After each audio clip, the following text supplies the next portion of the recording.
first order of business, the approval of minutes from our November 16, 23 meeting. So moved. Do I have a second? Second. All right, all in favor? Aye. Motion passes. Our second order of business is we're going to get an update on the master plan of the South Broad District from Jim Irwin. Hey, Jim. Good morning. Hope everyone's been well since the last time we met. I'm here to present an update on the status of the design and the cost estimate for the ballpark. Thank you for your patience as we've been working hard for several months to complete the design. What before you hear, just by way of explanation, from the initial estimate that was a conceptual estimate to where we are today, we have, 100% confidence that we know that the ballpark will come in at 120 million or less. And so the great news, I hope the headline that everyone takes away today is that 100% of that overage, the delta between 80 and 120, is actually being provided by the private sector. So Hardball Capital and Perimeter Properties have stepped up and will be actually providing the financing for that full 40 million to cover the delta.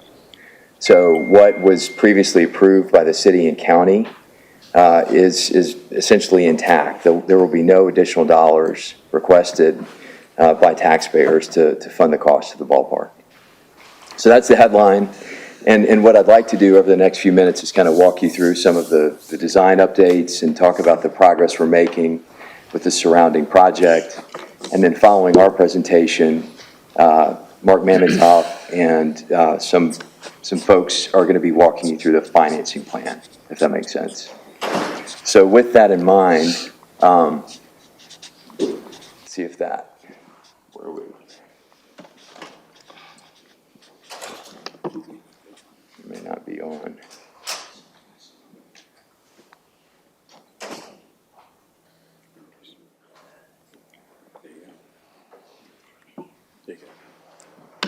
Who's that guy? So really, the next several slides are just a continuing progression of renderings that, as design has been developed, honestly, I can tell you that I have just continued to get more and more excited about the quality of the ballpark. I think the integration with the historic structures that we've talked about, we've really kind of figured out some exciting details. The building on the left of the image is what we call the pattern shop, which is one of the historic structures. That's where event space, community space will be integrated into that structure. Also in the lower level, there'll be a year-round food hall that will be open both for games but also year-round. And then you can see obviously the seating bowl. What's not shown is sort of in the background, Lookout Mountain, kind of directly south of the image. This is called the powerhouse. This is one of the other historic structures that we intend to reuse. You can see kind of a multi-level space where we've kind of constructed seating and event space sort of in the envelope of the historic structure. This is really going to pop and be kind of an iconic feature for the stadium and really for the city, because it'll be something that'll be easily viewed from 24. Behind this is where the Riverwalk entrance will be. And as you know, we've sort of implemented the Riverwalk as the main entrance to kind of integrate the stadium into the fabric of public infrastructure, which is another kind of really amazing amenity for the city and county that'll function year round. This is the new construction. So this is actually sort of has its back to I-24. You can see multi-level suites with the home run club immediately behind home plate. And again, we're trying to kind of juxtapose new modern architecture with those historic structures to really make the entire thing architecturally interesting. So you can see the Riverwalk is, I wonder if I can point. Well, anyway, the Riverwalk kind of hugs the eastern facade. You can see the Foundry building is kind of that large building that sort of has cutouts in the roof. And part of what we'll be doing is, as the first phase, as the stadium progresses, is creating activation opportunities in the Foundry building, creating kind of fun public amenities. And then also in left field and center field, in parallel with the stadium, we've been actively working on the design for the first phase of private sector investment, which we expect to be in the neighborhood of about $100 million investment. That includes office, about 300 residential units, and associated ground floor retail that will be, again, open year-round along the Riverwalk. So, and another thing, not to pull the punch, you can see the kind of branding element in the lower left corner, the Foundries District. That's something that we've been also working on in the background. We'll be making more public announcements about the branding and the name, and be holding some public events in the coming months to really kind of solidify that. Another thing that's important to mention at this point, since the last time we met, we've successfully rezoned 100% of the 120 acres. So we now have the entire site rezoned, and we'll be, immediately beginning to not just work on this first phase, but beginning activation and planning for future phases. So in addition to developing portions of the site ourselves, also we'll be working with Perimeter Properties to immediately activate other sites. They have plans, a long list of interested parties who would like to also purchase additional portions of the land, so that there can be a lot of investment going on in the early years. There's a larger blow-up of the Foundries District. You can see the sort of orange line is sort of more of an artistic representation of the Riverwalk. As I mentioned the previous time we spoke, part of the idea of the Riverwalk and orienting the main entrance where it is, essentially in the center of the site, is that when games aren't going on, the concourse of the stadium actually is integrated into the physical footprint of the Riverwalk, and so it will be open to the public. One fun kind of factoid that I've enjoyed is that the concourse around a major league caliber stadium like this is just about exactly 1/3 of a mile, and so we'll actually stamp the concrete in the ground so it actually becomes a jogging track, which is kind of a fun thing. And so it'll be integrated as, one of the many events that'll be happening year round is that it will, it's a great place to have sort of beginning and end of major races. You can imagine how many 5Ks, 10Ks along the Riverwalk can take place, and concerts and things of that nature. I'm trying to think if there's any other. This is a picture of Ponce City Market in Atlanta. One of the things that I think is really important to say is that there is, I think really a lot and this is what we'll be talking about this evening during the joint city-county council update, is, obviously the financing plan will be really rolling out in earnest this evening, and obviously Mr. Mamentov will be here later today, but really a lot of this is about, the expectation of private sector development happening around the stadium concurrently and over the next, 5 to 10 years. And I thought the best way to present that would just be to show you some of the experience that I've had over my career and what I expect to come here. So I'll show you a couple of photos of projects that I've worked on in the past, and hopefully this kind of sets some expectation about what I see coming here. So this is both kind of an aesthetic representation, but also just in terms of the level of investment in finance. So, the Sears building was built in 1926. It was a 2 million square foot building. It was used as a Sears distribution center, so anything you ordered from the Sears catalog from 1926 through the 80s came out of this building. In the 90s, it was purchased by the city of Atlanta, was abandoned, and when I worked for Jamestown, my former employer, it was completely vacant. And we were able to spend nearly $400 million to renovate the property, completely reimagine it, and it's really become kind of a centerpiece asset for the city of Atlanta.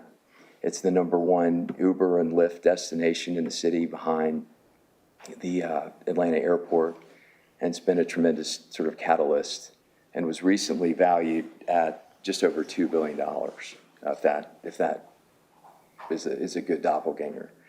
This is another project in Nashville that we're working on. It was an abandoned slaughterhouse that was built in 1906. Mr. Newhoff moved a few hundred German immigrants to what is now the neighborhood called Germantown because of this building. And I worked with the owners to purchase the site. You can see, again, you should see a lot of similarities to some of those early foundry buildings. In this case, we had literally abandoned structures that had poor roofs. So, we had a lot of beautiful landscape naturally kind of growing up through the building. And this was a drone shot that was just taken recently. This is just the first phase of this project is about 9 acres.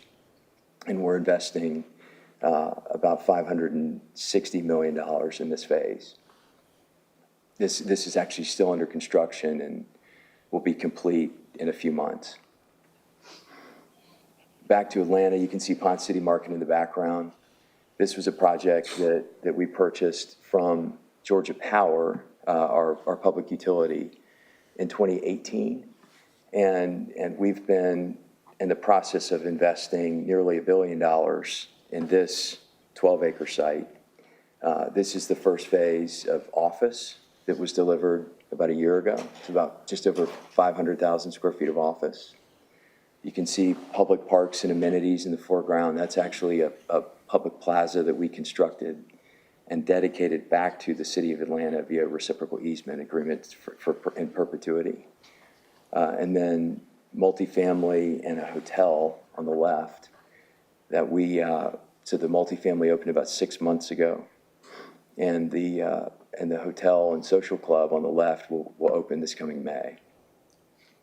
So I just share these slides with you by way of explanation that this is the kind of that we're working with a lot of the same architects right now on the Chattanooga project, and so I think it's obviously reasonable to expect that not just from New City and the investment that we plan to make in the project, but each of these projects are between 6, 8, in this case 12 acres. And what we're talking about in Chattanooga is 120 acres.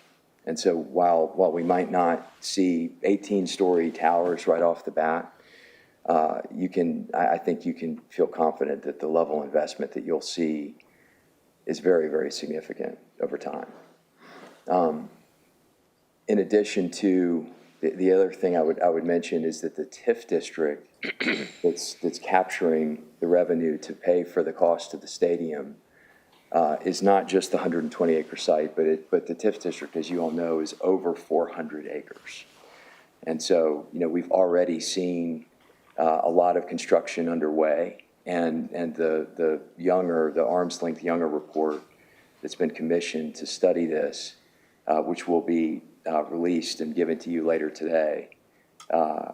If it hasn't been given to you already, we'll show that just in the TIF district, as of today, since the TIF district was approved, nearly $128 million construction has already begun. So that was a lot. I'm happy to answer questions about the design, the process, expectations, anything else. Did I miss anything? Stadium cost, we can also get built on top of. Sure. Can I answer any questions at this point? Yes, ma'am. And just one, I was very glad to hear you say that you guys were absorbing the additional 40 million. Um, Does that mean that the TIF dollars will not have to pay for that, or it still will? That's a great question. So the 80 million, again, that's been approved by the city and county, are public TIF dollars. The 40 million will also be TIF financing, but it's backed by Perimeter Properties and Hardball Capital. It's also subordinate to the 80 million, which means that the 80 million is paid back first, which is an important detail. So what we've been studying is to ensure that the amount of investment that will take place within the TIF district is not only sufficient to pay back the 80 million, but also the additional 40. But again, I think the critical thing to understand is that 40 million is fully at the risk of Hardball Capital and Perimeter Properties. So, and it sits secondary to the $80 million principal TIF financing, which of course is what you're administrating as the Sports Authority. Does that answer your question? Yeah, so when you say you are, I guess I'm okay to just talk out of turn. I'm okay. Sorry to me. I'm okay to just talk without being recognized.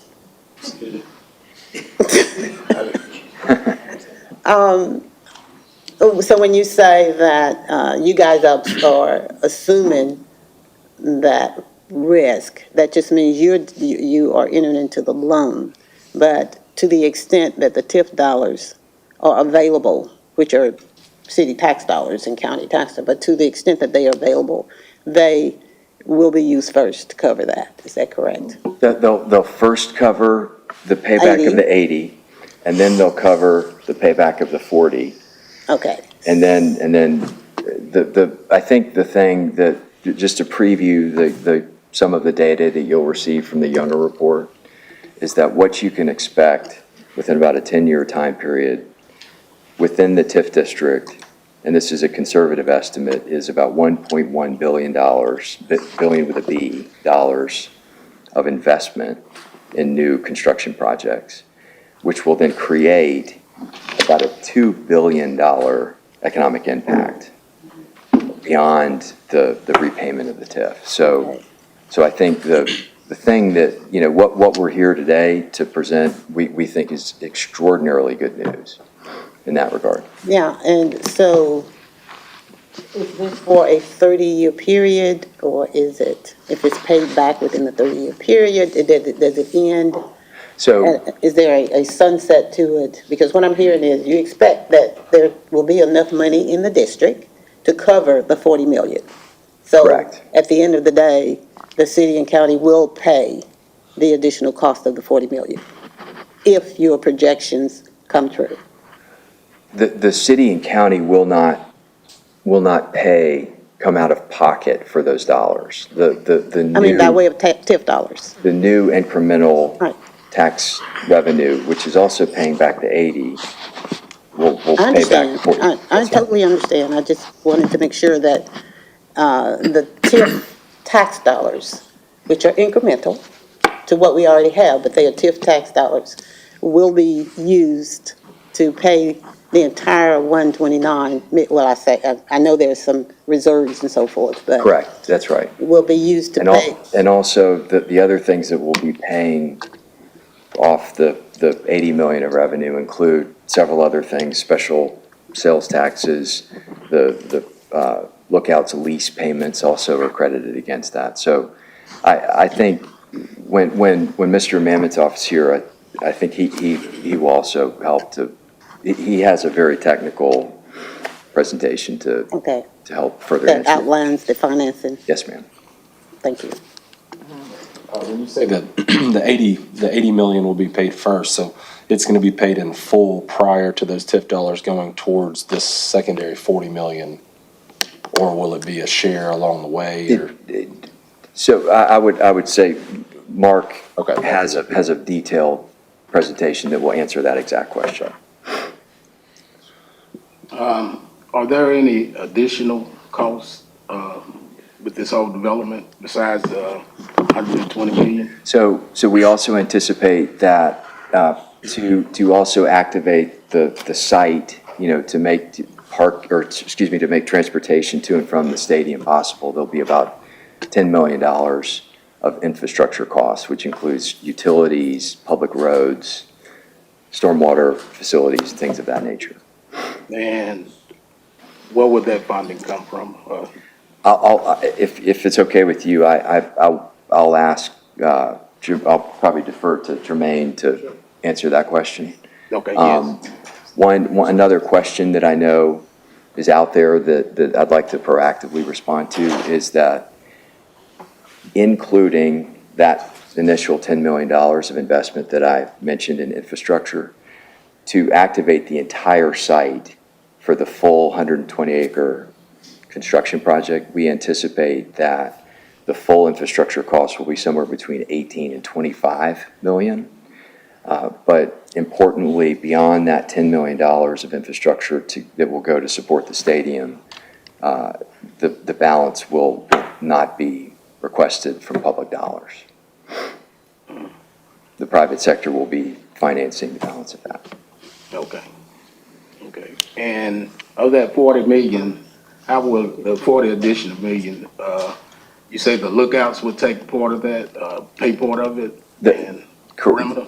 The team, the Hardball Capital, the owner of the lookouts, will be providing 25 of the 40, and the landowners who are here with Perimeter Properties will be providing 15. Okay. If there's an overrun on 120 million, will that be covered by the private sector? We are not at the point where we are actually at a GMP contract yet, but obviously before everything gets fully financed, we anticipate that we'll enter a not to exceed hard bid GMP contract with EMJ, our contractor. So the primary risk would be on them for overruns. It would be on who? Will you repeat that? On the contractor and vis-a-vis the contract. I'm sure you're anticipating this, and I hope somebody else didn't just ask this and I missed it. If there should be future unanticipated costs, you figured out how they're going to be covered so that taxpayers aren't covering them. Yes, ma'am. But also, I would say that inside that 120 million, we also have very, very healthy contingencies carried which will sort of be that primary backstop against any cost overruns. Okay. But yes, ma'am, to answer your question, yes. Yeah. Yeah, I mean, you mentioned 1.1 billion in terms of development around the stadium, right? Is that consistent with what the projections have been prior? Is that something that's grown? What does that look like versus the start of this process when the stadium cost was estimated at 70 to 80 million? So I obviously, I want to be careful that I don't want to speak for the city and for the initial projections that were made.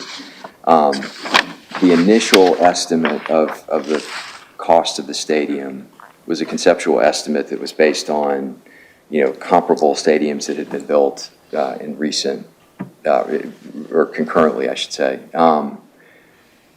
I know a number that was quoted early on was about 350 million of investment, and that number was pegged on two things. It was pegged on some work that is going on right now in the TIF district, and also our anticipated first phase. But I think the nuance that this is important, that really that number was not what to expect in the district. That number was what it will take in order to pay off the loan, if that makes sense. That was really where that number was generated. It was essentially, we need at least 350 million of investment in order to cover the bonds. What would that number be now? Do you know that in terms of? We'll be, Okay. that's part of what Mark will be presenting. We anticipate that it's going to be about 700 million. 700, okay. So now I think the distinction and part of the good news that I'm here, that I really want to, apologies for saying it twice, is that the difference between when that initial meeting took place and the bonds were approved and today is that we have a fully entitled, fully zoned, fully, pad ready, ready to go site for the entire district. And that's, and now that, I mean, this rendering that you're seeing is actually, a realistic representation of what we expect to come as sort of a worst case scenario or the most conservative scenario. And that's an important thing I think that's worth mentioning is basically the picture that you're seeing there today. If we were just to build all of what you see all at the same time, it would be about $1 billion, if that makes sense. And this is not including the balance of the TIF district, the 300 acres that are outside of the Foundry district. And so, if you keep that in mind, given the level of scrutiny and the conversations that have been taking place, we felt it was incredibly important to be very, very conservative in our estimates, to be highly, highly realistic. And so, again, what you're looking at is about $1 billion worth of construction. But as inflation goes, year over year, if you look at the sort of CPI cost curve for construction costs across the country, across the nation, year over year, it's been about 5 to 6%. And so, as you would expect, notwithstanding enormous inflationary the situations that we've been sort of weathering over the last couple of years, which is obviously much, much greater than that. The great news is, as this is developed out over time, that $1 billion really is likely much, much greater than that.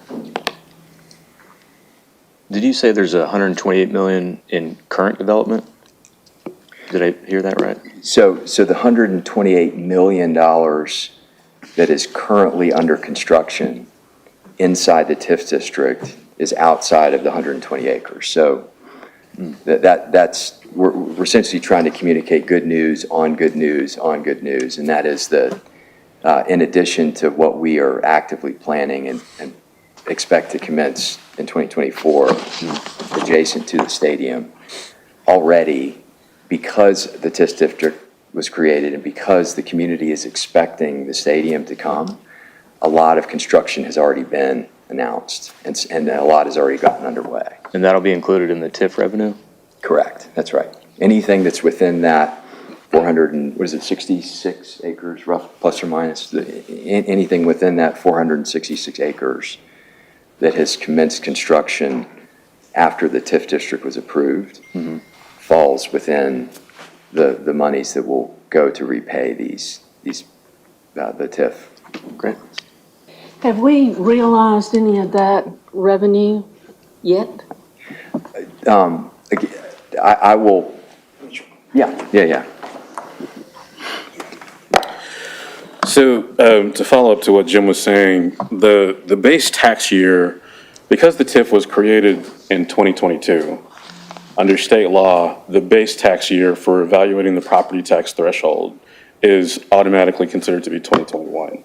So there will be revenue that will be coming online very shortly in terms of increment from development that has already been in progress, or to Jim's point, development that began to start as people began to get excited about investing in this area.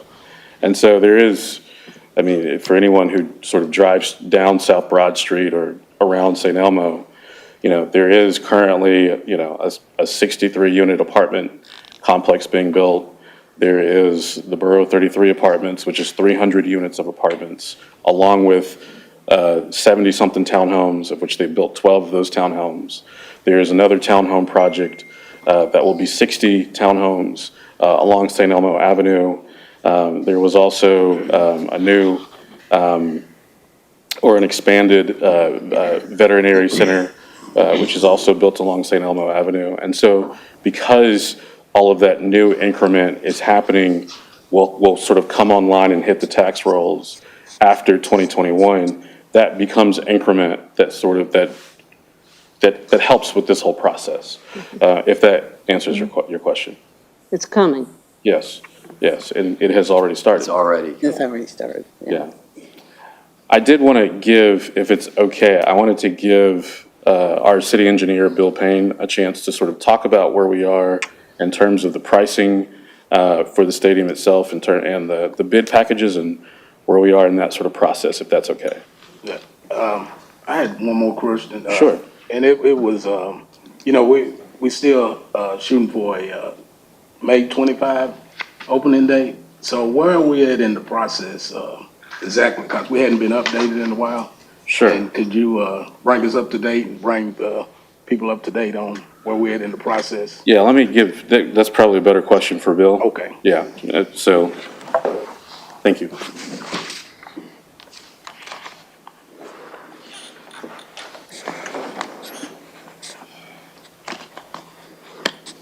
Good morning. Appreciate the opportunity to be able to give you some updates. As you all are aware, there was some intermediate financing and funding that was provided in order to proceed with the design work for the architect. And so that work has been continuing to proceed. At the end of December, the architect completed their design documents. And so which is essentially gets them to the next step, is really filling in all those final details of, those small little details that will become the final construction document. So those are expected in the next couple of months with the final construction documents. There have been some early pricing packages that we've already been working with EMJ, who is our construction manager, already, and some of those initial pricing pieces are already starting to come back below what we had budgeted, which bodes well for what is left. They're not large percentages in terms of the quantities, but overall, it is good news to hear that. Just one thing I wanted to reinforce that Mr. Irwin pointed out, talking about the $120 million and the allowances and contingencies that are being included. We always like to carry some float in a project to make sure that there are, that we can cover unforeseen conditions, to your point, specifically. And the $120 million is inclusive of those contingencies, right? So we're not talking about a $120 million estimate with contingencies on top of that, where we have to be concerned about risk and overrun. So right now, everything has our risk and our overruns are within the $120 million. And so it's always our goal to deliver something, not have to use all those. And so which is what we do on most of our projects, is be able to return some of that. So that's our expectation, but the early pricing that we've seen so far in the month of December has so far come back. There are some other packages that are currently being evaluated or are about to go out for some additional pricing, and so we'll see what those are coming up, but they look very favorable at this time. So, Mr. Chairman, if you wouldn't mind repeating your question to make sure I answered what you were asking Mr. Freeman a moment ago. I was asking about, we're still shooting for a May 25 opening date, and I would like to bring the board up to date on where we are in the process as far as the stadium and the property, the 120 acres, and as far as the 10 acres of the land development, because it's been stated that once this is approved, that we will start construction immediately. So where are we at in the process? Certainly, and so as far as the construction timing start, that's the reason why EMJ has been going ahead and getting some pricing on some of these, is so that we are ready to come with some early package pricing to the Sports Authority once the final financing is put together with that. As far as the property itself, we have already contracted with a surveyor to perform the ALTA survey of the property to be donated. All of that will be finalized in a donation agreement, which again is tied in with the financing. So sort of it all will come together sort of at one time, with both donation of the property itself for that area. But we have a very defined boundary that's already been set And the architects and the engineers that are working on the project are clearly working within that defined property. So it's all very well defined, but those final documents sort of all tie in together. Okay, so, are you saying we're ready to go to work, start building the stadium, soon? Or- Yes. I understand what you said, but you didn't give me an answer of, Yes, so you'll hear about the financing plan from Mr. Mamontov, and there are some additional steps with the financing plan put in place. And as soon as those happen in conjunction with the donation agreement, we would also have, I would expect to have a resolution for the Sports Authority to consider for awarding some early release packages, which would be significant work on the stadium as well. okay. And then there's also some work that as far as site work and other things on the stadium, all that is prepared to start immediately. Okay. Yes, sir.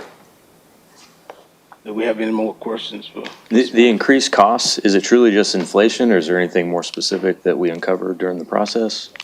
No, not really. You know, in the very beginning, you know, we've balanced out, you know, what's the budget, where are we at in terms of square footage and the types of structures and things that are there, and we've made design decisions in order to take advantage where we could of choosing, you know, alternate ways of looking at the design, whether that's you know, making sure that we had the least impact on what the stormwater drainage system looks like in order to reduce those costs. So we've made sure to keep those down. But you know, we've just seen in so many of our projects on the city side as well, we've just seen such significant pricing increases. I know this one is in much better position in my view, because we're at the spot where we are now with budgeting is got us really almost at the peak of where pricing was. And so now that we're at the time that it was being estimated, right? And so the actual pricing, we're hopeful will come in at or below, which is much better than what we've had over the last few years, which has been having budget and having estimates only to have them come in, you know, significantly, you know, 25% higher at the time of bid. So that's the reason why I wanted to share the information earlier, that what we're seeing so far is not following the trend we've seen the last couple of years. So that is encouraging. At what point was it clear that it was going to be, you know, a $40 million difference from the initial estimates, I guess, in terms of, you know, I know we've only met a few times in the last several months, but from an update perspective, was it pretty clear last quarter of 23 that y'all were seeing that as you're getting different bids and quotes, or when did it become evident that was going to be the case? So you know, as the design process has gone from conceptual and gotten closer to that design piece, you know, there were some initial concepts that as we looked at those, you know, we looked at them and we just said, you know, we know these are going to have some pricing issues for us, but we have known for a little while, you know, that it was going to be more than the $80 million as we've gone through the last probably 3 or 4 months. But exactly where that was landing, how much more could be pulled out in terms of value engineering and design changes is what we've been working on, which was needed in order to be able to get to this point to know how firm we were with the budgeting. Will all of these dollars be used for construction? Is there any upfront capital financing?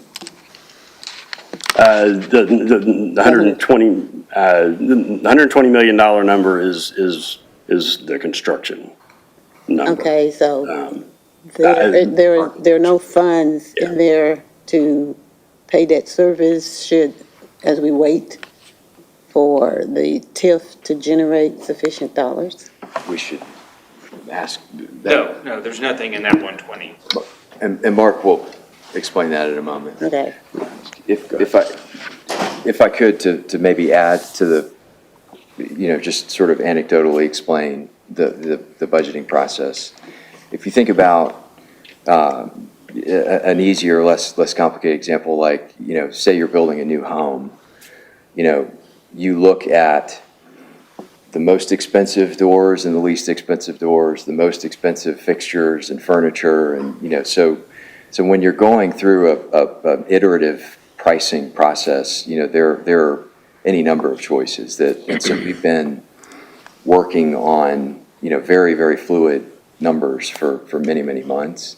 I think the reason to help you understand why we're here today is because it's become very clear from the city and county that it was critically important that the private sector step up and take the risk for the additional cost. And so the reason we're here today is because we are now confident, effectively for that additional cost, we're confident that the financing can move forward with the private sector taking that additional risk. So obviously we wanted to get far enough in the design and these iterative pricing efforts to make sure that we could deliver the quality of stadium that we intend to while the private sector is taking that risk. So that hopefully explains, as you can imagine, when you go from a concept, which is just a few sheets, to a few thousand sheets like you see before you, people have been working around the clock essentially for months and months, making sure that we can deliver on that promise.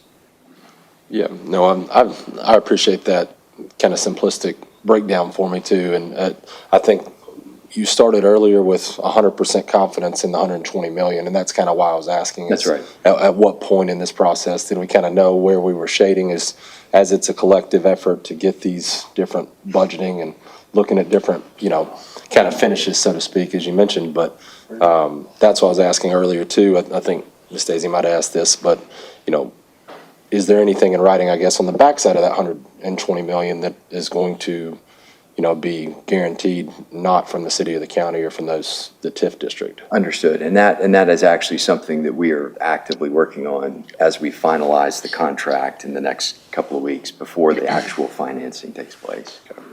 And just also to add color to the other update, as we mentioned, because of the sort of public-private nature of this, of that 40 million, the good news is that some of the early release work, it's a lot easier to come up with drawings, if you think about it, to talk about earthwork. There's months of work to do to actually, dig down to get to the field level.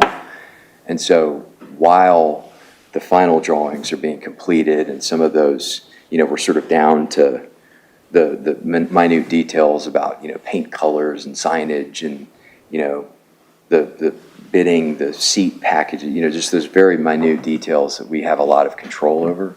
We can actually have already begun construction, we'll begin earthwork and start that process. So we anticipate that immediately after these final votes take place to effectively to accept this 40 million of private financing, the work can begin. We're ready to start immediately. And where is the parking on this project? Did you say parking? Parking, Yeah, yes. so, sorry, I'm trying to show you a 2D, well, forgive me for making you dizzy here. So as you can see, one of the agreements that we've been working on with the city is a parking license agreement. So the parking would actually, the stadium needs about 2,000 parking spaces to support the use, we anticipate. And so there'll be surface parking essentially right in that knuckle behind the Foundry building and also just north of the site so that everyone can drive in, park on the surface, enter the Riverwalk, and then go through the front gate. And so it's roughly about half and half. We have a good parking layout that we can share with you after this to be more explicative. But in summary, the parking license agreement essentially ensures that in perpetuity now, while there are no buildings open, that are fully constructed, there will be sufficient surface parking on site to be able to support the stadium. But then as parking comes online, for instance, like our first phase, of work, which you see sort of that red and black roof structures just to the right of the stadium. Those two buildings will have about a 450 to 500 space parking structure under the building. And then, so some of that, if not most of that parking will be made available on game days because it's office, so you can see there's a shared use opportunity there. And so as the 120 acres gets built out, parking will just be, replaced by structured parking that will be made available for the stadium. And could you bring us up to date on the traffic flow for us, Broad Street? Because right now it's already in a bottleneck, and with the stadium coming on board, where we at on traffic study? It's imminently, I mean, it's going on right now. One thing I'll mention is, there was like, the way traffic studies goes, there's like a preliminary engineering study, and then there are actual traffic counts taken. And so now that the rezoning has completed, the engineers have actually physically been out there counting cars. And so that traffic study, I think, is imminently complete. Is that?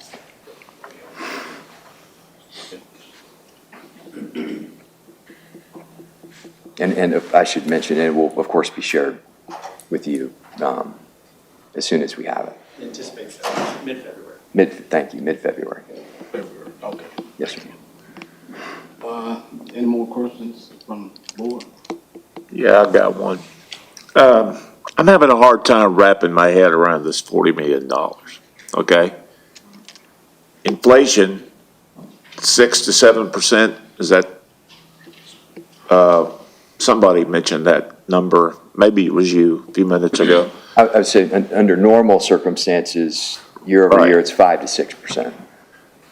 But I failed math in 3 states, so $40 million is a lot more than 6 to 7%. Could you explain to me and to us exactly how it is $40 million rather than 6 to 7% of 80 million? I think the important thing to mention is that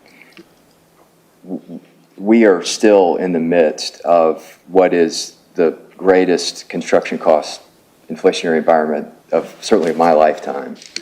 And what we're seeing across the board in all the projects that I'm working on and the other comparable stadiums that we use to sort of estimate the initial conceptual estimate, we're seeing similar pricing increases happen literally across the country. So, Knoxville is a great example of this, that, what was initially estimated to be about the same is now showing up to be 114. 65 to 114 million. One of the projects I showed you in Atlanta, just as an exercise, I asked our contractor in Atlanta to tell me, like, what would have been the price. We had the brick structure with the stair step, that multifamily building. We signed the GMP contract in 2021 for that building. It just completed about 6 months ago. And I asked the contractor, what would the price have been for exactly the same structure today? I asked them this about a month ago, and they said it would have been 40% higher. So, I mean, we're seeing it everywhere. And if I may, just to add to that, I think what we've seen on a lot of our city projects has been, while ordinary construction pricing is in that 5 to 7% over the last several years, a lot of that increase, the reasons behind that we have seen is partially been supply chain. Part of it has been there are fewer contractors that are actually available to do this. So they're in high demand. There's still a lot of work that's going on that's out there. A lot of people are building a lot of things, but there aren't as many contractors going around to do that work. So that is a little bit of it. I think in terms of what we have seen anywhere from 25 to 40% increases year over year. on some of our city projects, more than what we had anticipated. And so that is what we're seeing on this project is similar over that same time frame. I know we had a project that bid in the fall that I think came in between 30 and 40% higher than what we had estimated based on, just 6 months, 6 months prior, at the time that we were doing budgeting. And so between the time that we did the budgeting, had the funds available, and then were able to get to the market, pricing had changed that much. And those were just the market forces that were in play. So just to provide a little bit of more illumination on that. Okay, thank you.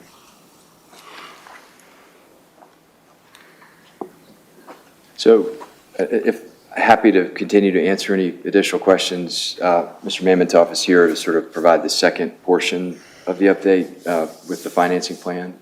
But I'm obviously here to come back and answer any further questions.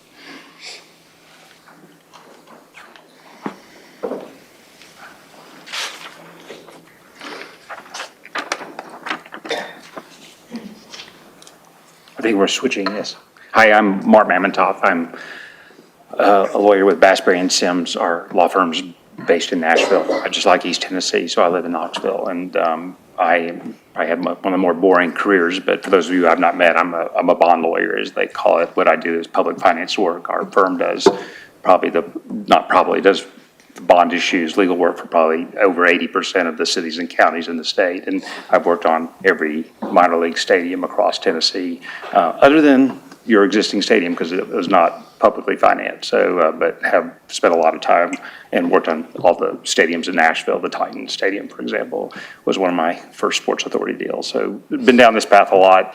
I've worked extensively with the other folks that are part of the financing team that were approved at prior meetings of the Sports Authority. PFM is the financial advisor for both the city and the county, and the financial advisor for you all. And then JP Morgan was selected as your lead underwriter for those of you who have joined the board since then. And so unfortunately, they are coming for tonight's meeting. If you want to repeat with the really smart people there from JP Morgan and from PFM, they will be there a little bit later. Lauren Lowe and Don Wilbon are going to be there. So I'm going to go through this slide deck that is going to be shown.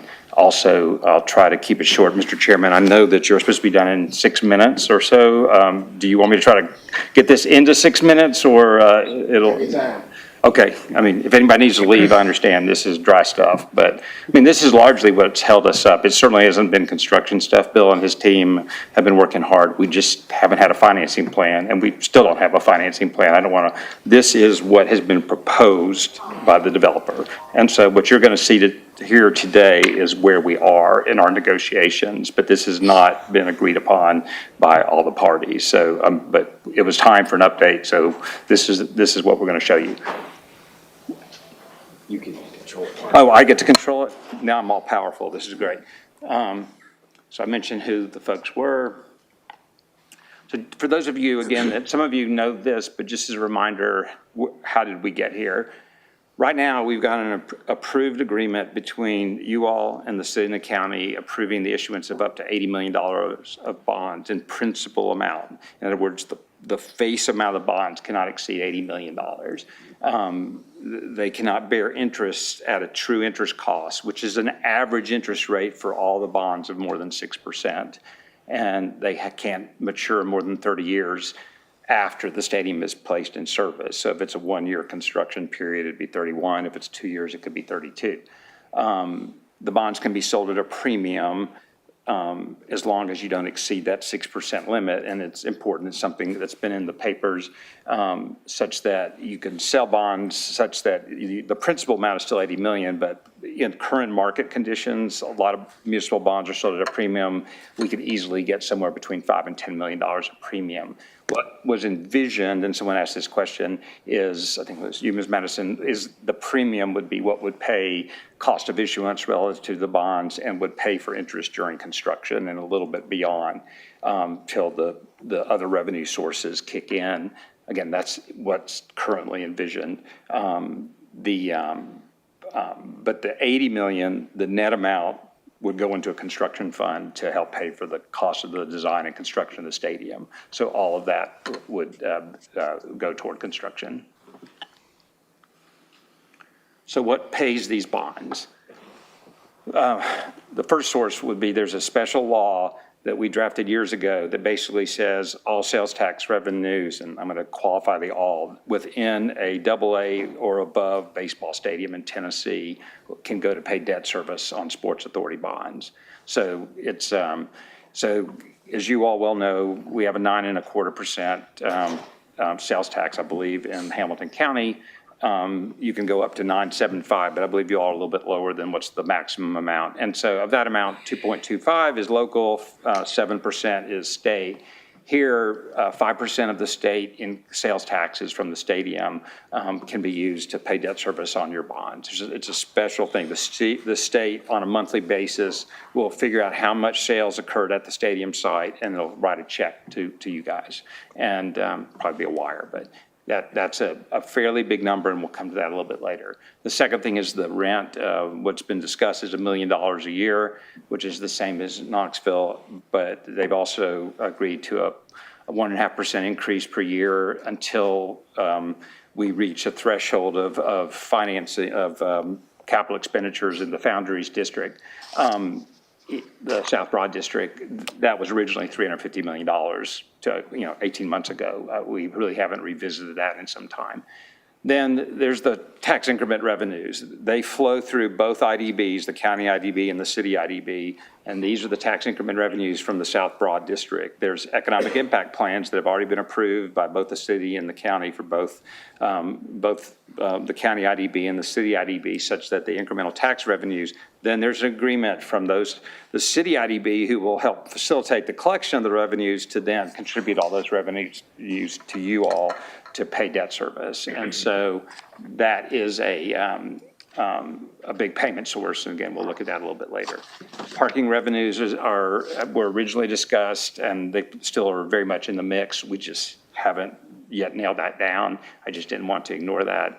And then what makes these bonds so saleable is that any shortfall from those sources would be covered under the interlocal agreement 50-50 by the city and the county. Essentially, it is a backdoor commitment. It's not a guarantee, but it's almost tantamount to a guarantee.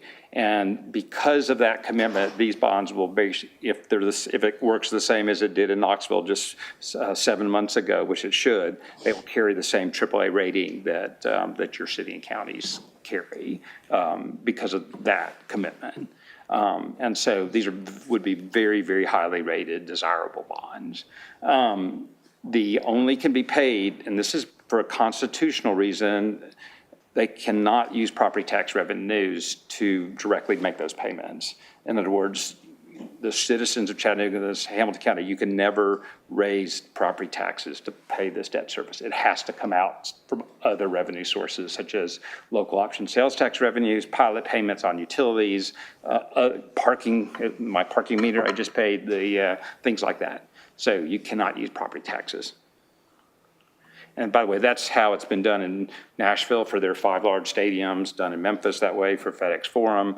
That's what we did, obviously, in Knoxville. It is sort of the sports authority way to deal with what's our constitutional lending of credit when you have a long-term lease to a team, as we would here.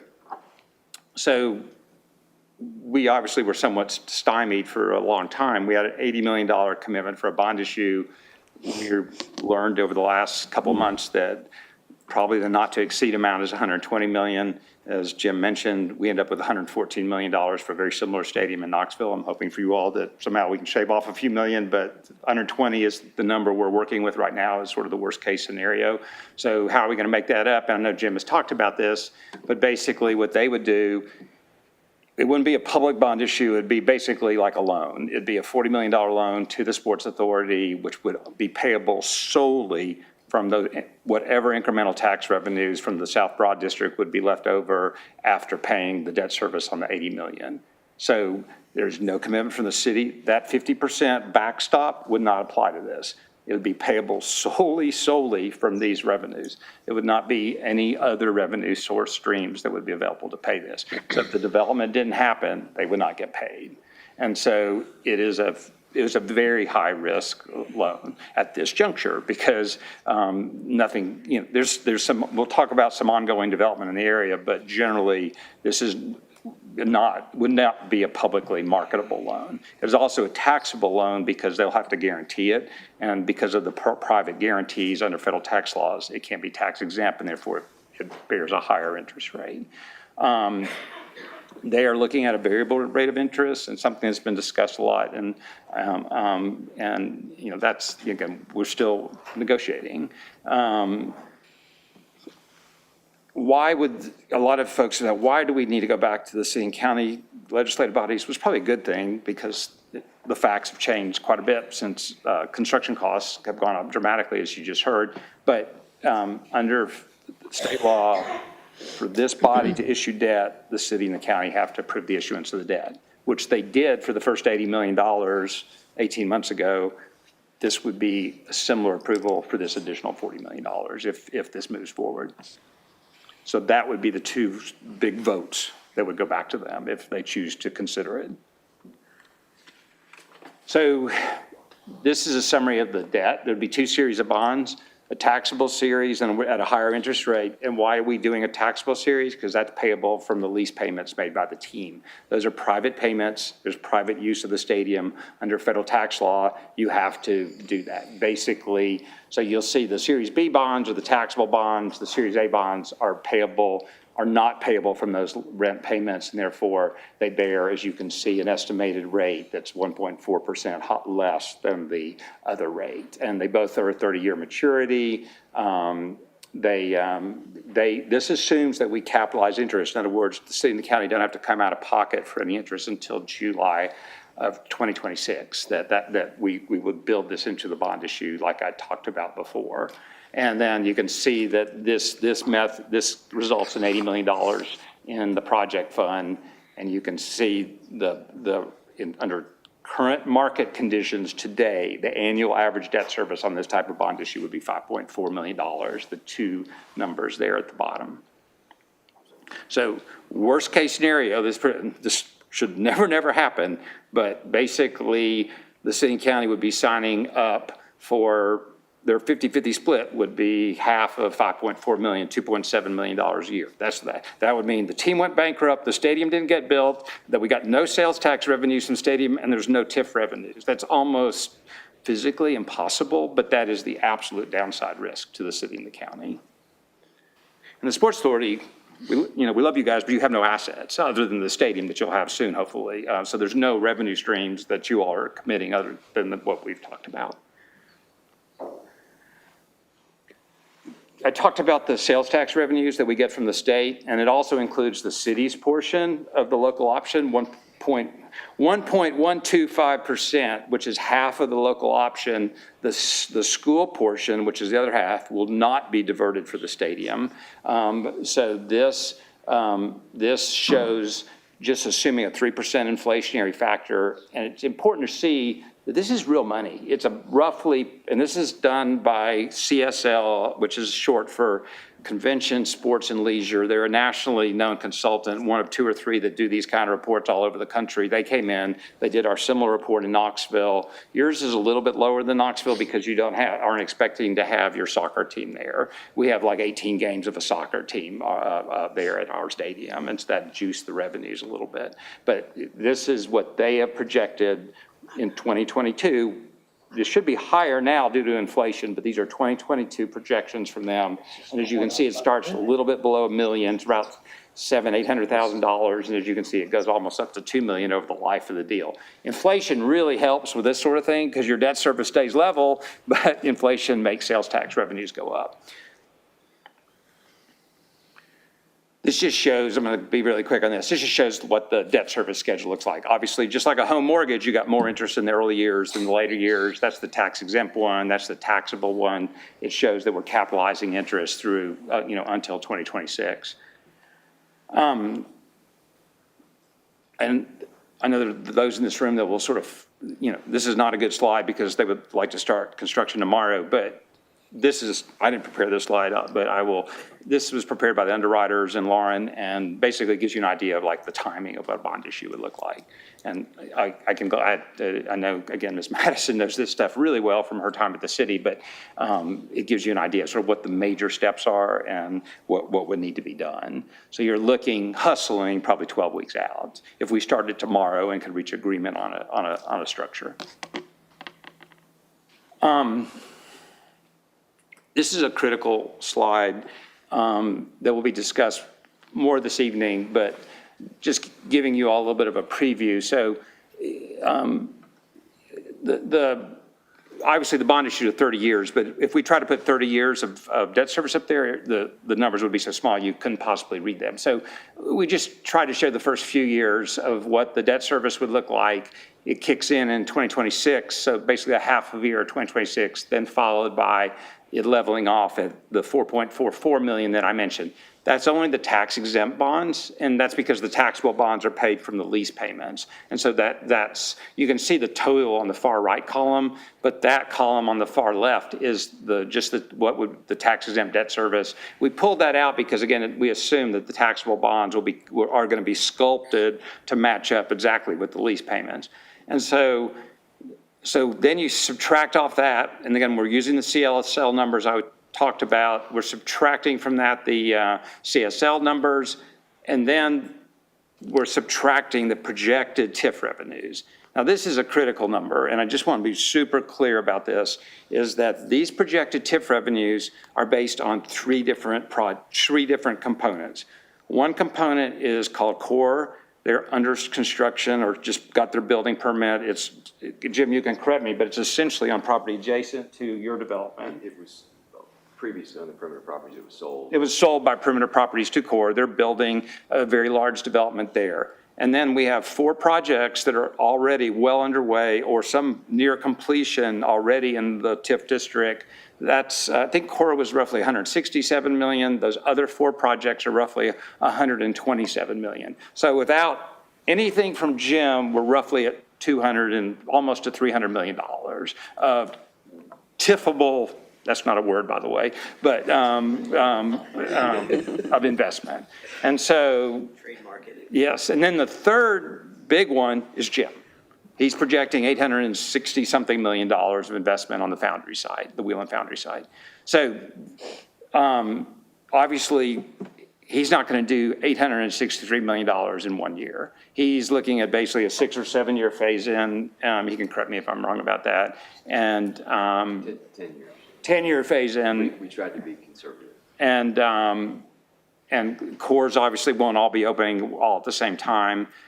So we've hired a consultant called Younger and Associates. They'll, one of their representatives will be available to ask questions tonight. We will be getting you their report. We're still cleaning up some minor things, but that column, TIF revenues, is their projections, but it's not projections of development. They are relying on the input of what Jim told them and what we have told them about core and about the other developments. Obviously, those are critical input. They're very good at the math once they have that. They've segregated by the 25% residential rate that applies to property taxes versus the 40% that applies to commercial, again, based on estimates provided by the developers, and we'll get you that report. They did some time ago, and some of you have probably been reading about the Bend as well, where they're doing a similar sort of thing. They have like an 80 to 90 page report that talks about the economic impact to this community of this project. We'll get you all that too, but we asked them, focus right now on helping us calculate the TIF revenues the best you can to help us with these negotiations. And that's what they have done based on the input they got from the developers. And so that's what that column is. And you can see, oh, by the way, these are all in millions, obviously, and so you can see it grows quickly from 1.64 million in 2026 up to 9.7 million of increment, and then it basically levels off at that point in time, is based on that. It does not include any other development in the district beyond what I just did. So there's lots of other development land in the South Broad District that none of that that's speculative at this point, so we did not include any of that. Is it likely to happen if all this happens? Yeah, there's a lot of development, but we don't know what it is, and so it's really hard to estimate. So if you add those two together, those sales taxes and the TIF revenues, and then you can see that the coverage to the debt service is, it doesn't make it in 2026, and then it quickly starts exceeding the debt service very quickly if the development estimates are correct.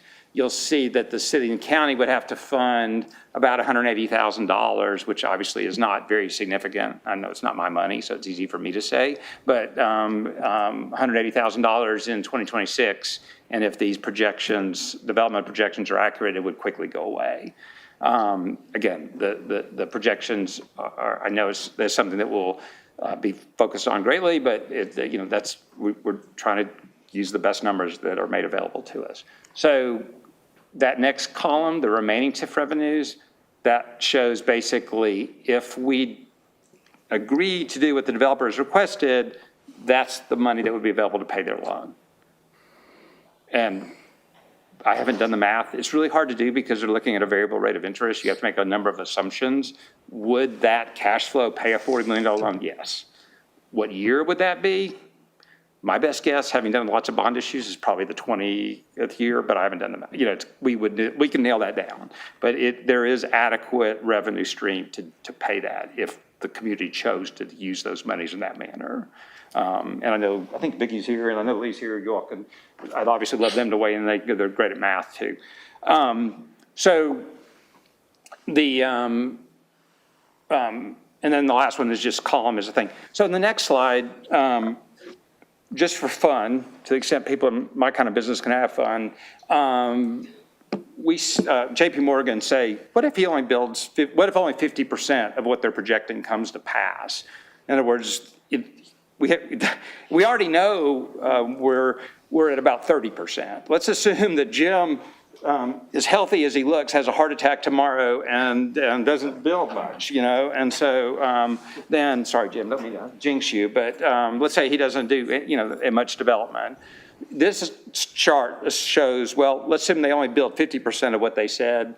You can see that the city and the county would be out of pocket for about 5 years instead of just 1, and that it would delay the break even, and there would be much, much less revenues to be able to pay the $40 billion loan. This is just purely just for illustration. My own personal calculations, to be able to debt service the $80 million loan on top of what's done core plus what we know is already on construction, we would need Jim's team to do roughly $270 million worth of development, of taxable development, to do it out of the 860. That's break even to get there. And we don't have a slide that shows that, but that's Mark Mamontoff math, which is usually half right, and so I'm hoping more than that actually. But yeah, I think that's pretty correct.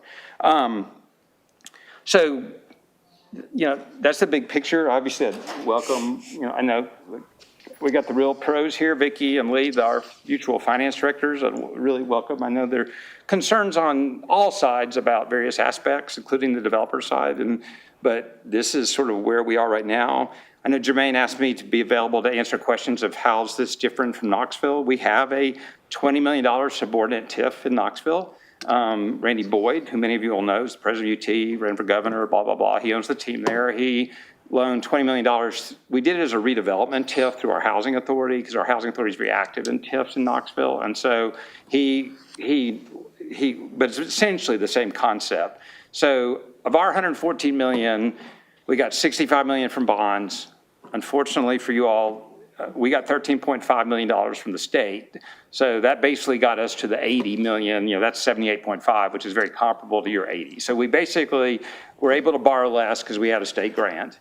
And then, so how did we make up our $34 million difference?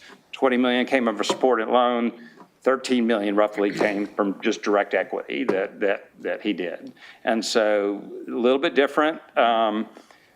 His subordinate TIF, and the reason I keep calling it subordinate, it's actually behind a separate TIF that the city did to pay for the public infrastructure in the area our stadium, while the stadium itself cost in Knoxville at 114 is very similar to what you're looking at here, we had $39 million of public infrastructure that we had to, it's in a very old, dilapidated area.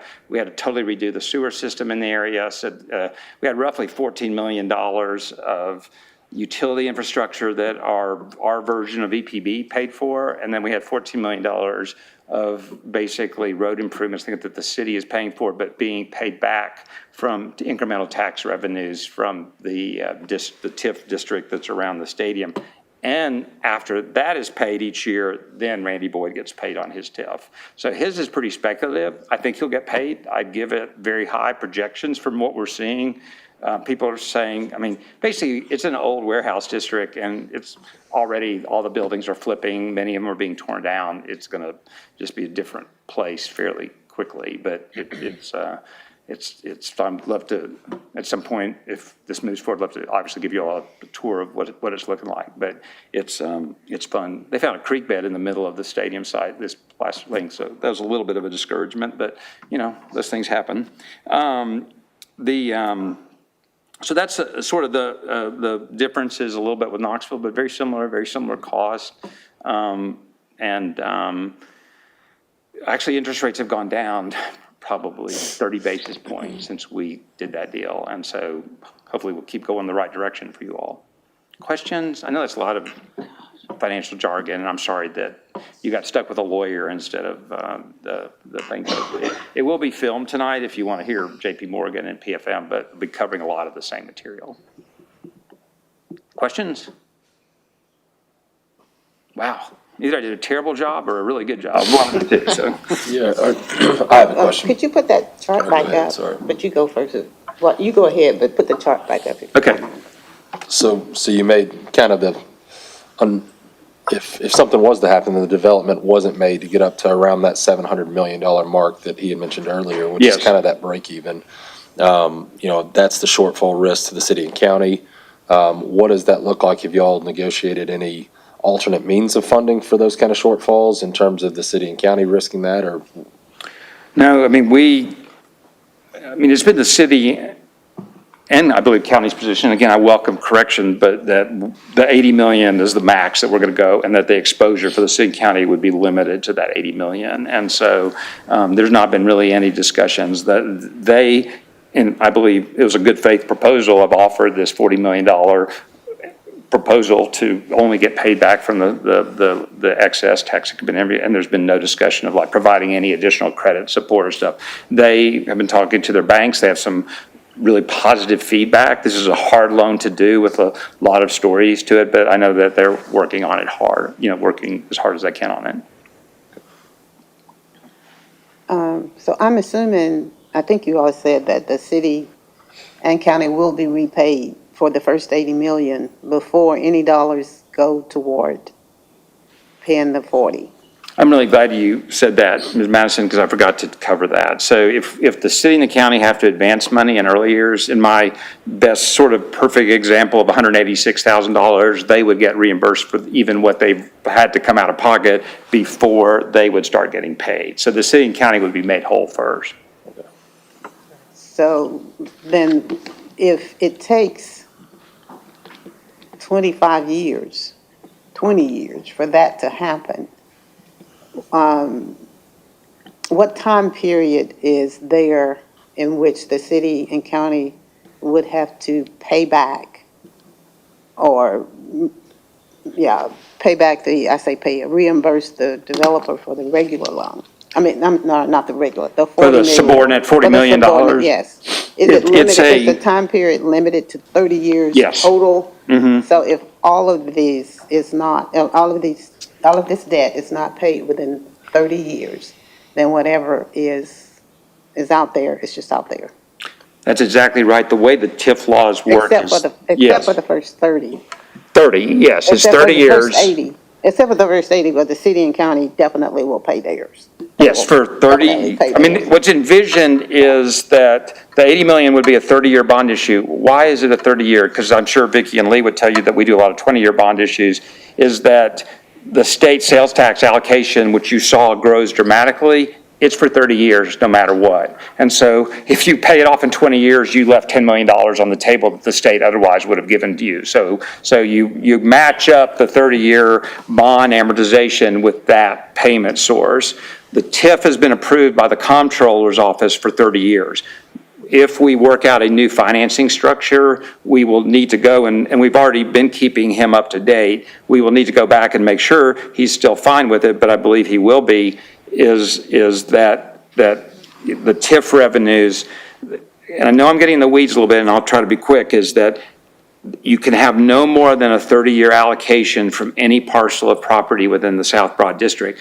Some of them will likely come online in 2025, so they would burn off in 2054. The rest of them would come online in 2026, and then would burn off in 2055, which would align with our maturity, but you never can have more than a 30-year allocation. And at the end of that 30-year allocation period, if their $40 million subordinate loan was not paid, that's the end. There's no more allocation at that point. Whatever they have not been paid back, there's no further payment stream. It's a bad debt, and they just have to write it off.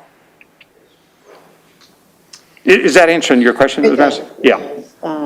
On this chart, where does the capitalized interest come into play? The first 2 years, capitalized interest, where does it come into play? First 2 years?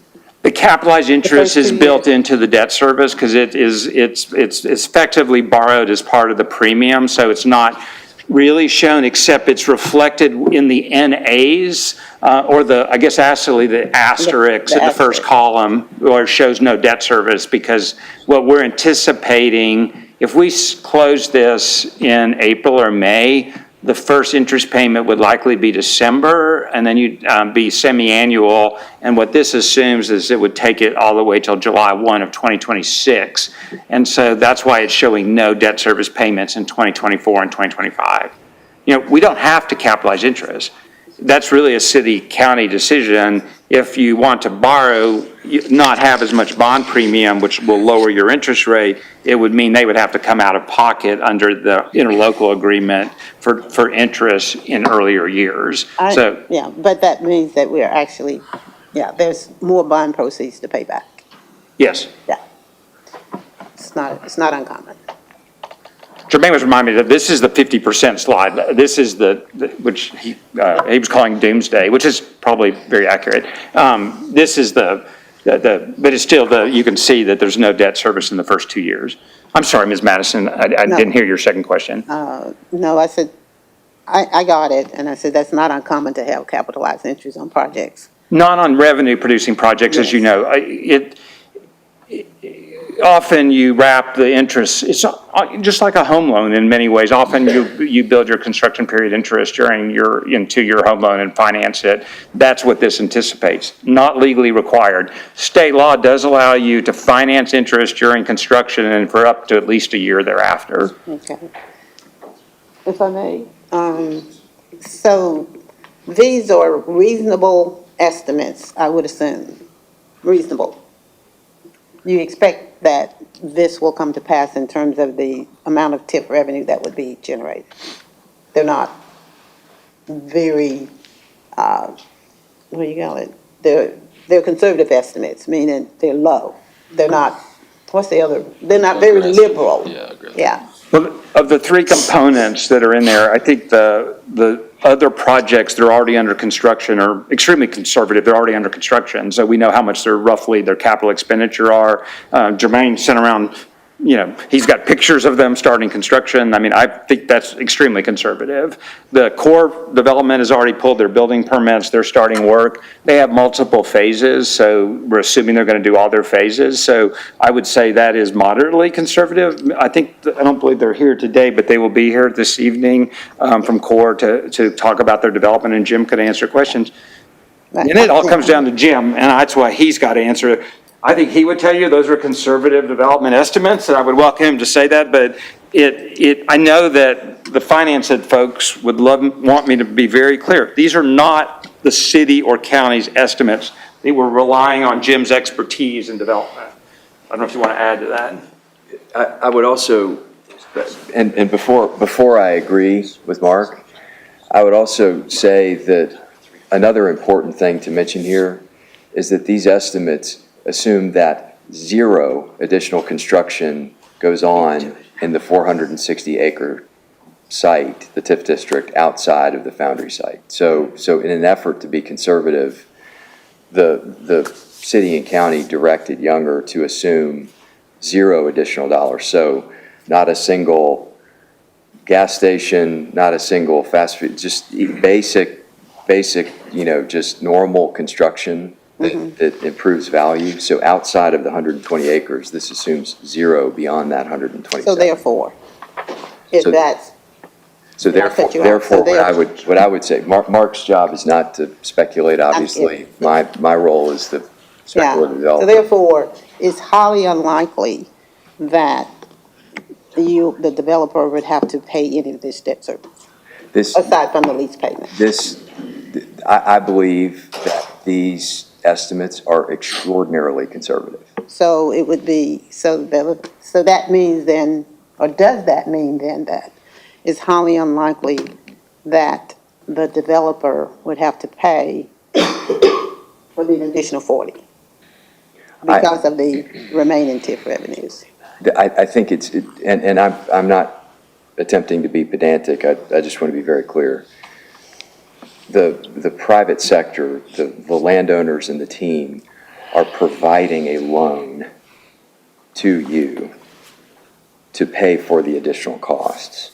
And so the question I think you're asking is it probable that they will be reimbursed, that they will be paid back for the loan that they're providing? And I think the answer is yes.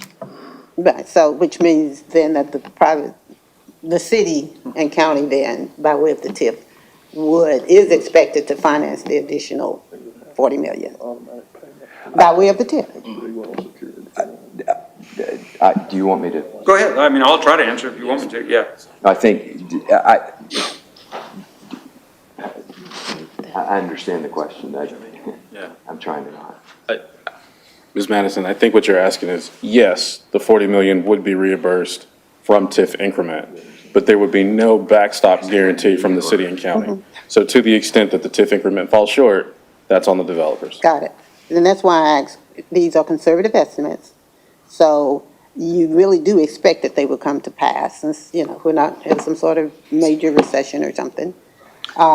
Then under these scenarios, it is expected that the city and county will finance the entire 120 million, given the lease payments and school amounts and so forth.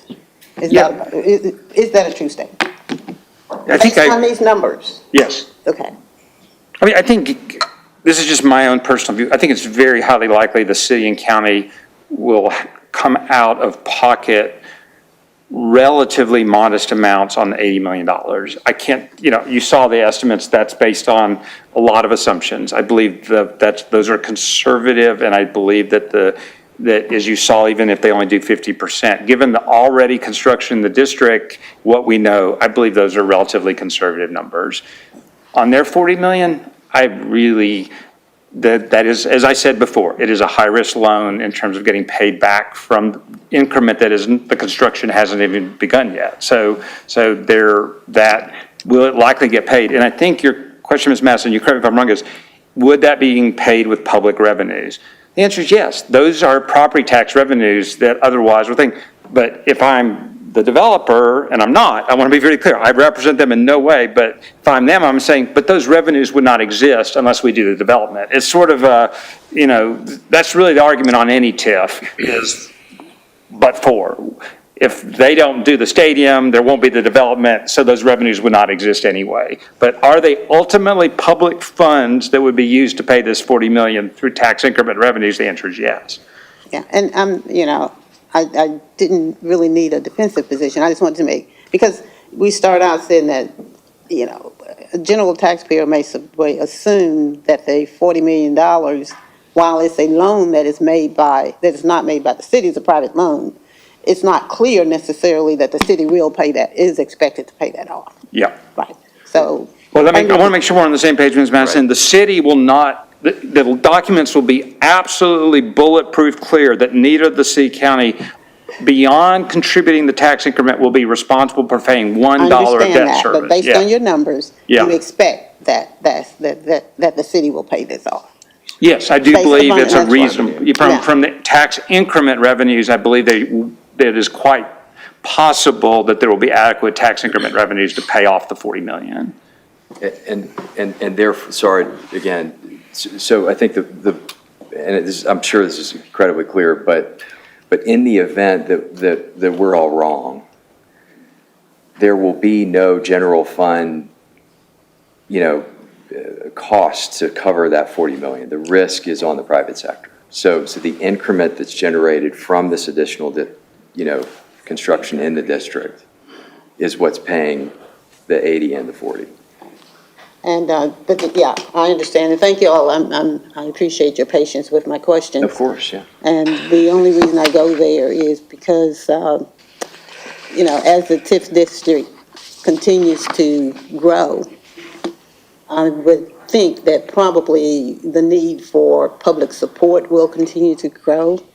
And I just want to make sure that taxpayers are not having to pay that more than they would have to because I'm giving up more TIF dollars than Understood. I would ordinarily. But And other so, than that, I'm good. yes, ma'am. And so what I think, just to preview what you'll see in the Younger report, in addition, we talked about, the 1.1 estimated billion dollars of construction in this 10-year period will generate nearly $2.3 billion of economic impact, which includes about $186 million for the public school systems. And there's a litany of data that will be provided later today. Thank you. What's the total amount over the course of both the bonds and the loan debt that will be paid to this debt service? It looks like it's 161 million for just the bonds, but if you include the loan debt. So, we know that the debt service on the 80 million is roughly 5.5 million, $5.4 million a year. So multiply that times 30, and that will basically be that debt service. So you're looking at $180 million. We really don't know theirs because they're looking at a variable rate. You've got to make an assumption. Their lending sources are based on SOFR plus a spread. And so we've got to figure that out. I just don't know. We can run some projected amortization schedules based on historical variable rates, but we just don't know what their amortization. Theirs is more like a cash flow mortgage. If there's money there, you'll pay off interest, then it'll go toward principal each year. If there's not, there won't be anything. And one thing I forgot that I do want to, your community is really pretty amazing, your support toward education. Not only did they, when they asked, and I helped with this, we amended state law to carve out the school portion of the sales tax from the stadium so that your schools did not only did not lose that, but you're one of the probably only 2 or 3 jurisdictions in the state that carve out the school portion of the taxes, your property taxes on TIFs, and that's a big number. And so in Knox County, for example, basically they only carve out their debt service, which is maybe 22% for the county and maybe 17% for the city. And here the much more is kept for good reason that it's the schools are not losing dollars. I have one last clarification question on the payback on the debt service. So, Ms. Madison asked a few times in terms of the 80 million will be paid back prior to the 40 million. Mm-hmm. But at one point you said something about increments. So, once the debt service number is hit, any, over that mark with the TIF dollars, are those going to be able to apply to the 80 million and paid off sooner, or are those going to go to the 40 million number? No, and I'm so sorry. I'm glad you really asked that. I'm sorry because my prior explanation was confusing. We would not prepay the 80 because we have this other alternative source to pay it that we don't want to pay it off. And it's not like that's scummy or something. It's a dedicated source of revenue. So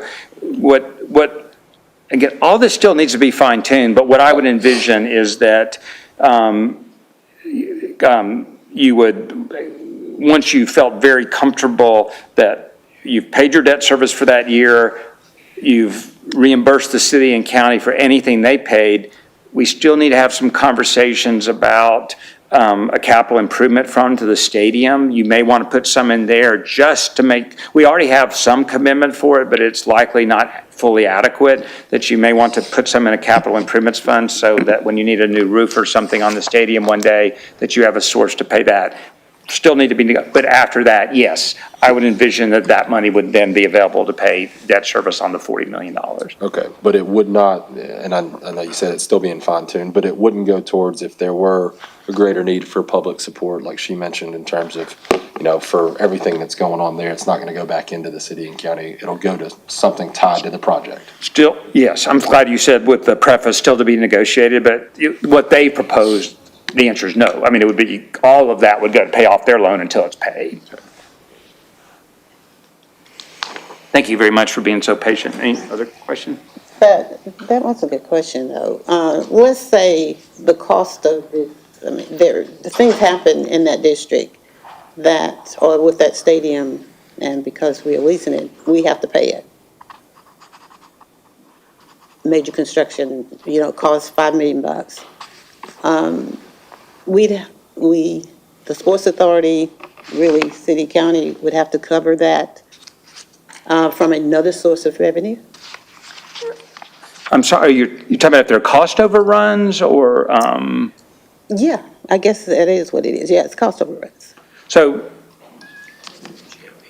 I would defer to Bill a little bit, but I hope and think we will have a GMP that is really strong before we would issue debt. Like the Titan Stadium, they went out and issued $700 million of debt, and it's sitting there in the bank until they have a GMP. And I would hope that we would not advance any money till we had a guaranteed maximum price. Now, what I don't know, and maybe Bill can comment on, is once you have a GMP, some are ironclad. One difference in Knoxville is we provided a different level of insulation. Our sports authority hired basically Randy Boyd, who then hired the contractor. So Randy Boyd essentially personally agreed that our stadium will not cost more than $114 million. So if it costs $120 million, that's on him. And so here, the sports authority, it's anticipated, will actually have the construction contract, I believe, which will hopefully will have a GMP. We're using a CMAR, I assume, a construction manager at risk with a GMP addendum. Bill, are there risks for like rock or things like that we need to take into account? So, yes, EMJ's contract as a construction manager would be amended with a guaranteed maximum price. The additional items, whether unforeseen conditions, we are all things that are already covered by allowances and contingencies within the $120 million that we're talking about. So that's what I was referring to earlier. So we don't anticipate that there would be anything beyond that. So now part of looking at all this is how will we structure some of the work in terms of the early site work. Those will come to the Sports Authority in multiple agreements. Currently what we're looking at based on the schedule in order to be able to construct the stadium and get everything completed, we had not anticipated coming forward with a single one guaranteed maximum price. We had anticipated we would come in some pieces, but again, staying within that framework of $120 million so that we're able to start on the pieces that we know are going to take time while other pieces are being finalized either in the construction documents themselves or in the pricing of those, because they come later in the construction timing. And so it's not as important to get to know the exact price on something that's not going to be needed for 12 more months. Now, I'm not saying that we would wait 12 months to come with a guaranteed maximum price either. What that means is that we would come forward with resolutions for the Sports Authority based on those early packages for the things that need to get started quickly. Amending the soil in order to be, foundation packages, concrete, reinforcing steel, structural steel, items like that would be in the early packages because those take some time to get started, along with earthwork and other things that would also be part of the agreement is how is the site being given over to the Sports Authority? Is it being given to the Sports Authority as is, or is it going to be given where a lot of this environmental And some of this early site grading may be completed as part of that, right? So those are some components that will all factor into that. I do not anticipate at this time that you're going to see a single, in all this conversation today, we've made comparisons to Knoxville. It's $114 million. I do not expect that we're going to come to you with a single price for everything on the stadium, all rolled up into one GMP, simply because of the way that the structure, the way that the various contractual elements are going to be put together. We will have a guaranteed maximum price, but it will come to you in the form of multiple pieces as you see them. But it will all still, again, be within that $120 million that we're talking about. That's currently the budget. So that's a guarantee, The 120? a guaranteed funding amount, but you said that would be a guaranteed city output, county, sorry. Tax increment, financing piece. Is that wrong? Well, so, I mean, we will have guarantees from the contractor that if there's anything beyond the 120, those are the contractor's risks, right? That's what I mean. So we are guaranteeing that in order to do the project, we won't have those outside things like the $10 million for the road. Is it a road? I don't know, the additional 10 that the city's assuming, which is not the stadium itself. Right. That's a separate piece outside of it. But there are costs that are associated with the project, which is expected that the government should finance. So that's not unusual. You don't expect any more of those within the next 10, 15, 20 years. As far as additional infrastructure costs, in order to be able to work around. Yes, the to ballpark. meet the needs of the area. Yeah, so I think, Jim, you mentioned that earlier. So, this first phase will provide a connection of 26th Street around the stadium parallel, behind the stadium, between the stadium and I-24. There will have to be a second phase of that construction that will have to happen.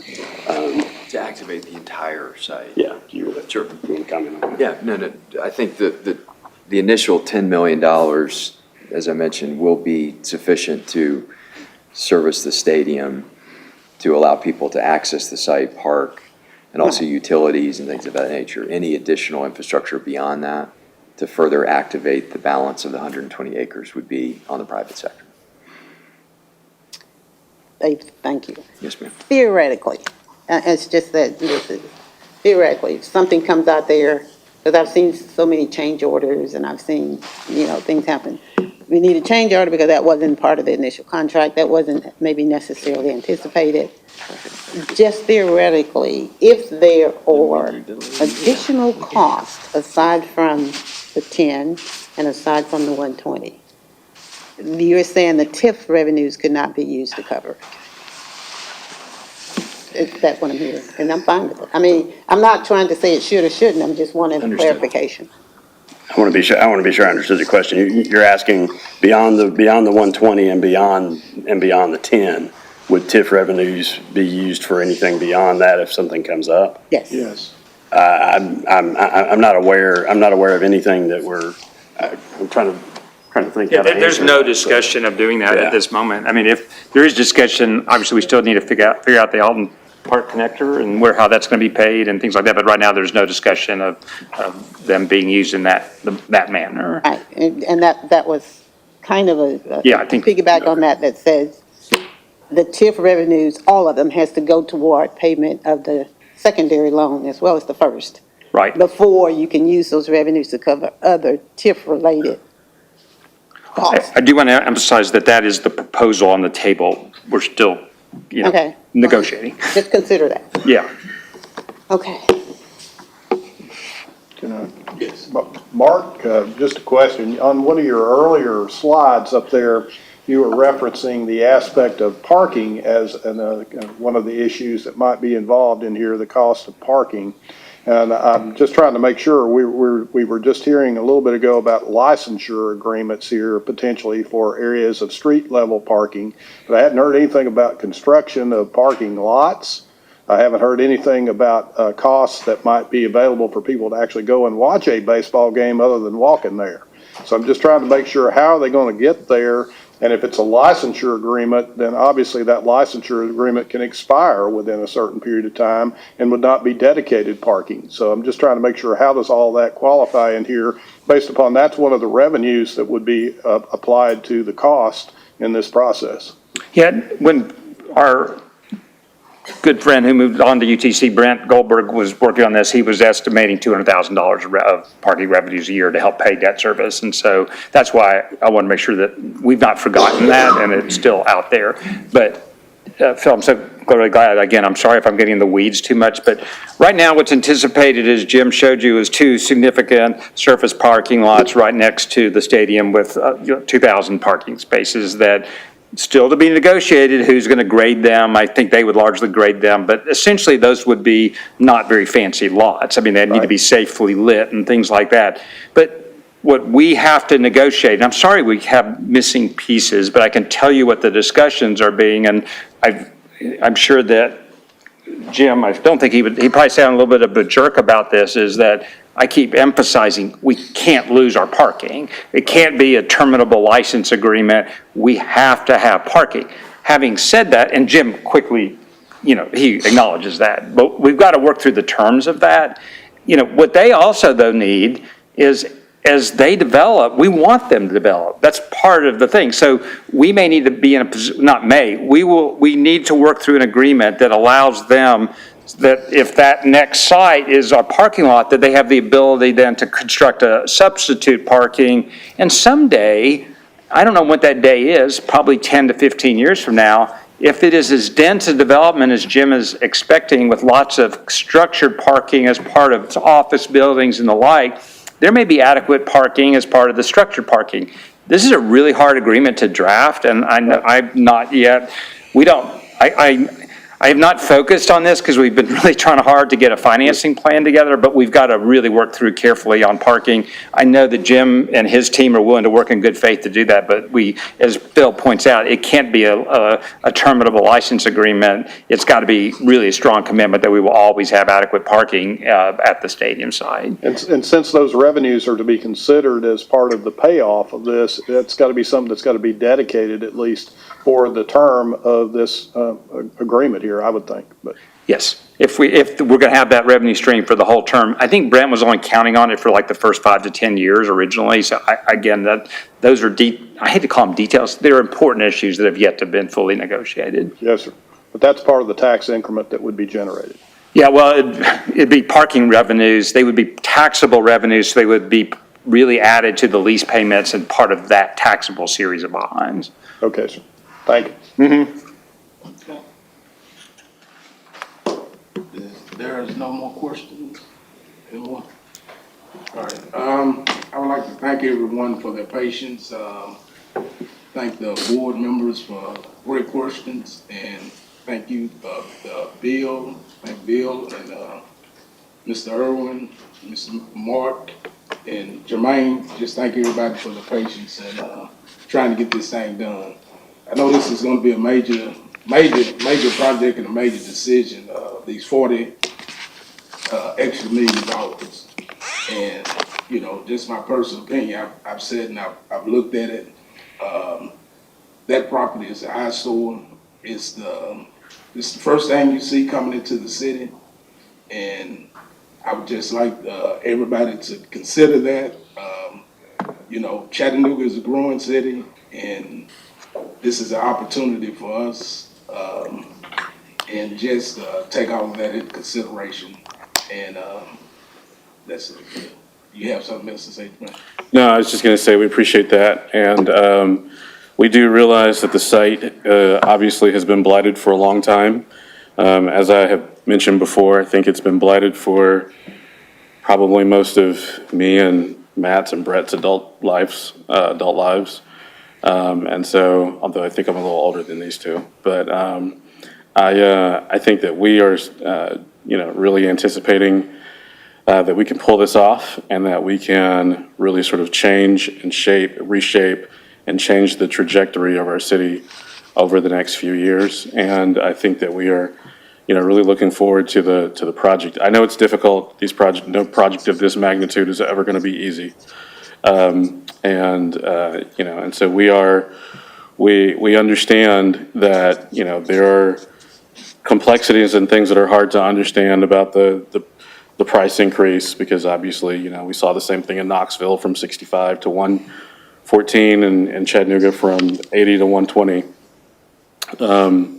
But we are working hard to get to a solution, and I think it's important to mention that if Jim is successful, along with the other developers, at creating that $1.1 billion worth of investment that is anticipated to be created based on their development projections, the city and the county and the school system would be getting revenue throughout that entire time period.